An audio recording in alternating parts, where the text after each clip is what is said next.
ज्ञानमय निज आत्मा शतवार उनको हो नमन निष्कर्म जो परमात्मा।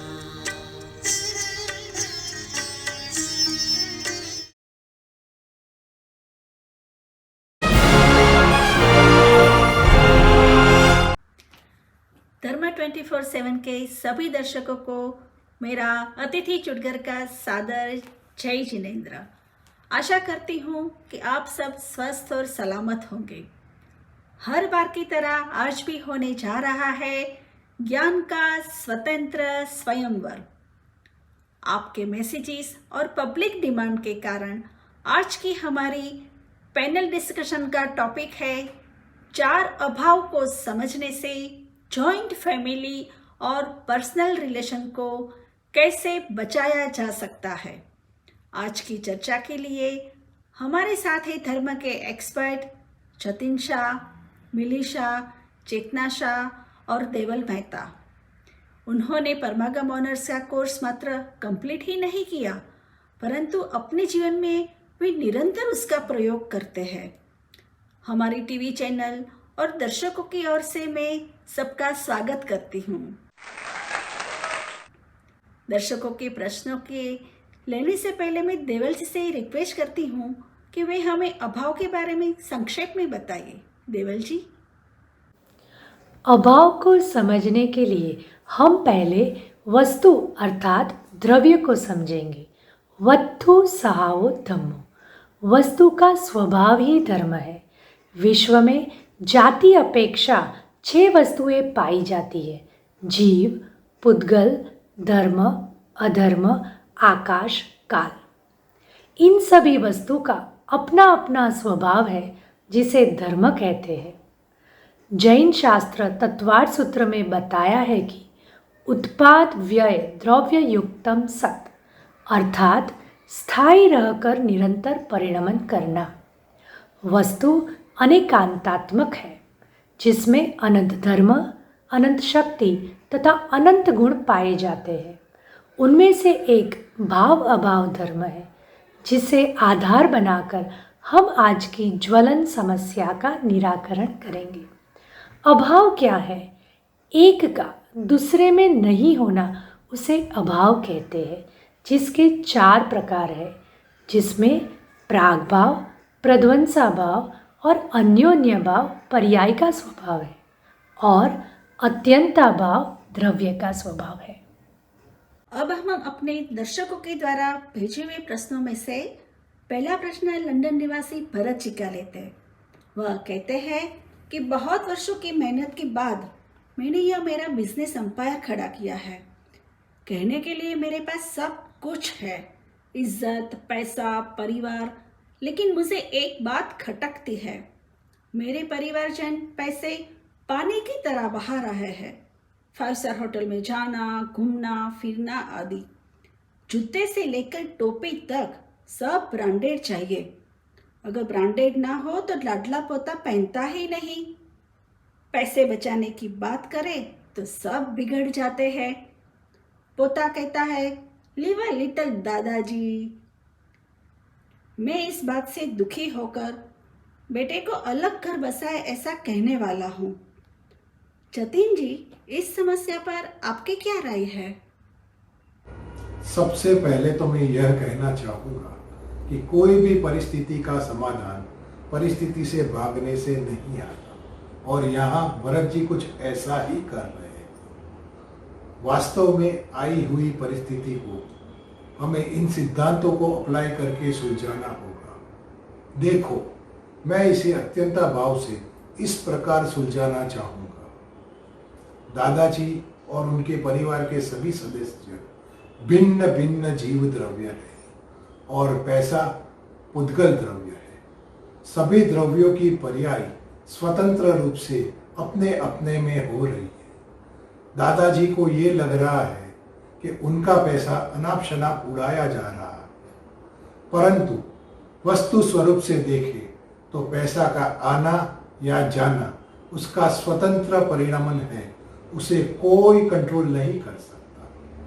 पुण्य के प्रभाव में पुण्य के उदय में पैसे को आता हुआ और पाप के प्रभाव में पाप के उदय में पैसे को जाता हुआ देखा जा सकता है। जब भी जीव और पुद्गल भिन्न भिन्न द्रव्य है, तब पुद्गल की खातिर हम अपने रिश्ते को क्यों बिगाड़ें? इस प्रकार अत्यंत भाव को समझने से सभी द्रव्यों की स्वतंत्रता का हमें ख्याल आता है। इससे आप भी खुश और परिवार भी खुश। बिल्कुल सही। सोच वस्तु विज्ञान के अनुसार करने से अब दादाजी को इस उम्र में कहीं पे भी जाने की जरूरत नहीं है। Be happy Bharat ji. अब अगला सवाल है मुंबई की मिस रीना का। उसकी शिकायत है कि मैं आज की मॉडर्न कॉलेजियन हूँ। मेरे लिए मेरी health, fitness, exercise, beauty routine बहुत इम्पोर्टेंट है। उसके लिए मैं रोज एक्सरसाइज और योगा करती हूँ। कैरेट बीटरूट का जूस पीती हूँ। सुबह जब मैं योगा करना शुरू करती हूँ कि दादी आ जाती है और उनके लेक्चर शुरू। बेटा, सुबह सबसे पहले मंदिर जाया करो, गाजर आदि कंदमूल के अपक्ष जूस मत पिया करो। वॉक के लिए गार्डन में जाने पर उनकी रोक टोक शुरू कि घास पर मत चलो, वहाँ एकेंद्रिय जीव होते हैं, उनमें भगवान बनने की शक्ति है। पूरा मूड बिगाड़ देती है। मैं तो रोज की रोक टोक से तंग आ गई हूँ। प्राइवेसी जैसी भी तो कोई चीज़ होनी चाहिए। मिली जी, आपका इसमें क्या व्यू पॉइंट है? आज के ज़माने का ये बहुत रेलेवेंट प्रश्न है। यहाँ शरीर एक पुद्गल द्रव्य है और जूस अन्य पुद्गल द्रव्य। दोनों अलग अलग पुद्गल द्रव्य के वर्तमान पर्याय है। एक पुद्गल द्रव्य की वर्तमान पर्याय का दूसरे पुद्गल द्रव्य की वर्तमान पर्याय में अभाव है, जिसे अन्योन्या भाव कहते हैं। इससे समझ सकते हैं कि शरीर की वर्तमान पर्याय में जूस की वर्तमान पर्याय का अभाव है। कैरेट के जूस से शरीर स्वस्थ रहेगा, यह मान्यता वस्तु स्वरूप से विपरीत है। कंदमूल में तो अनंत जीव राशि होती है, जिसके घात का फल नरक निगोद है, जहाँ अनंत दुख है। पुद्गल शरीर को संभालने के लिए हम अनंत दुख को क्यों भोगे? हाँ, परिणाम को सात्विक करना हो तो शरीर को नहीं परंतु आत्मा को हेल्दी और फिट बनाना चाहिए। अजब गजब का है ये वस्तु विज्ञान। अब समय की मर्यादा को ध्यान में रखते हुए आज का लास्ट प्रश्न है एक पति देव का। वैसे तो पतियों की बहुत कम सुनी जाती है, लेकिन आज इस माध्यम से उनकी भी सुन लेते हैं। वे कहते हैं कि मैं अपने परिवार को बहुत प्यार करता हूँ और सबको खुश रखना चाहता हूँ, परंतु मेरी पत्नी हमेशा भूतकाल की यादों में और भविष्य की चिंता में दुखी रहती है, जिस कारण घर के सभी सदस्य, मम्मी, पापा, भाई और मैं दुखी हो जाते हैं। हमारी शादी को 5 साल हो गए, फिर भी वो अपने मायके को याद करके उसे कंपेयर करके दुखी होती है। हमारे घर की सिस्टम वैसे थी, वहाँ त्योहार ऐसे मनाते थे, खाना ऐसे पकाते थे, परंतु यहाँ ऐसा है। और इतना ही नहीं, अब तो भविष्य को लेकर भी बहुत चिंतित रहती है। अरे, हमने फ्यूचर के लिए कोई सेविंग ही नहीं की, कब तक हम परिवार के पीछे पैसे खर्च करते रहेंगे? ऐसा ही चला तो अपना और अपने बच्चों के भविष्य का क्या होगा? हमें अलग होकर अपना भविष्य सिक्योर कर लेना चाहिए। ये रोज का सिलसिला चालू हो गया है। मुझे मेरा परिवार भी बचाना है और पत्नी को भी खुश रखना है। समझ में नहीं आ रहा कि मैं अब क्या करूं। चेतना जी, इसमें आपकी क्या राय है?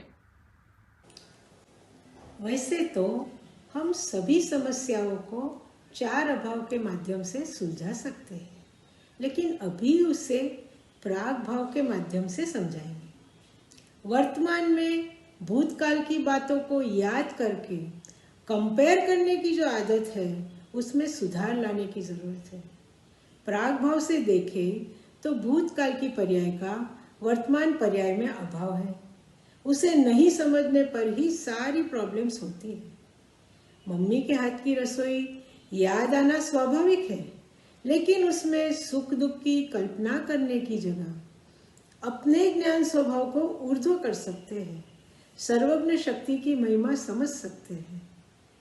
भूतकाल को याद करके वर्तमान में वैसा ही परिणमन हो, ऐसा आग्रह नहीं रखना है। अभी जो पर्याय वर्तमान रूप में आई है वो अपने समय का सत है। उसे बदलने में इंद्र, नरेंद्र, जिनेंद्र भी समर्थ नहीं है। यह वस्तु का स्वरूप है जिसके आगे किसी की नहीं चलती। बिल्कुल सही। देवल जी, आप बताइए, आपका इसमें क्या ओपिनियन है? आपने जो समस्या बताई उसमें दूसरे पार्ट में भविष्य की चिंता को लेकर बात आई है, जो शेख चली के सपने समान ही साबित होगी, क्योंकि जो पर्याय अभी आई ही नहीं उसके बारे में क्यों सोचना। प्रध्वंसा भाव यह सिखाता है कि एक द्रव्य की वर्तमान पर्याय का उसी ही द्रव्य की भविष्य की पर्याय में अभाव है, जिससे नक्की होता है कि वर्तमान में जो पैसे वे बचाना चाहते हैं वे पैसे भविष्य में रहेंगे ही, ऐसा ज़रूरी नहीं। हम भविष्य के कितने भी प्लान कर लें, लेकिन होता वही है जो होना होता है। आप 5 साल पीछे जाकर देखिए तो पता चलेगा कि जैसा आपने सोचा था वैसा ही हुआ क्या? नहीं ना, क्योंकि किसी भी द्रव्य की पर्याय को कंट्रोल करना हमारे हाथ में नहीं है। परिणमन सहज और स्वतंत्र है, इसलिए द्रव्य पर्याय की स्वतंत्रता समझकर वर्तमान में जीने में ही समझदारी है, जिससे घर का एनवायरनमेंट भी पॉजिटिव रहेगा और परिवार भी साथ रह पाएगा। इस पवित्र जिन शासन को सभी जीव समझे, अपनाए और अनंत सुखी होए, यह उद्देश्य से परमागम ओनर्स कोर्स सबका स्वागत करता है। बहुत सुंदर, सही बात है। किसी ने ठीक ही कहा है, भूतकाल बीता हुआ सपना है, भविष्यकाल कल्पना है और वर्तमान अपना है। वर्तमान में जियो भाई, तो खुद भी खुश रहोगे और सभी को खुश रख पाओगे। सभी इस परमागम ऑनर्स प्रोग्राम को ज्वाइन करके अपने में ला सकते हैं सहजता, सरलता, सुंदरता, स्वस्थता, सफलता, संपन्नता और सार्थकता। यही है आज के ज्ञान का स्वतंत्र स्वयंवर का सच्चा उपहार। आशा है कि सभी को ये डिस्कशन अपने जीवन में उपयोगी होगा और सबका जीवन मंगलमय हो। उसके साथ मैं अतिथि चुटगर हमारे सभी पैनलिस्ट और दर्शकों को हमारे साथ जुड़ने के लिए धन्यवाद कहती हूँ। मिलते हैं नेक्स्ट वीक धर्म 24/7 में शाम को 7 बजे नए टॉपिक के साथ। जय जिनेंद्र।